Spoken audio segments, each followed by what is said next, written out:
চিন্তাবিদ ও আস-সুন্নাহ ফাউন্ডেশনের চেয়ারম্যান শায়খ আহমদুল্লাহ। সেই সাথে নির্বাচনের ফলাফল ইস্যুতেও পোস্ট করেছেন তিনি। 11 ফেব্রুয়ারি সন্ধ্যার পর নিজের ভেরিফাইড ফেসবুক পেজে দেওয়া এক স্ট্যাটাসে তিনি দেশ ও জাতির কল্যাণ কামনা করেন। ছোট অথচ অত্যন্ত তাৎপর্যপূর্ণ ওই পোস্টে শায়খ আহমদুল্লাহ লেখেন, হে আল্লাহ, এই জমিনের জন্য তুমি কল্যাণের ফয়সালা করো।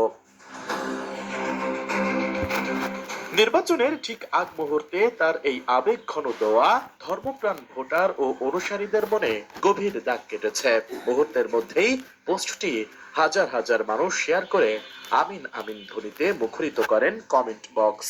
নির্বাচনের আগের রাতে তার এই কল্যাণকামী দোয়া ভোটারদের শান্তিপূর্ণ ও বিবেকপ্রসূত সিদ্ধান্ত নিতে উদ্বুদ্ধ করবে বলে মনে করছেন অনেকে। সব মশার বিরুদ্ধে সুরক্ষা দিতে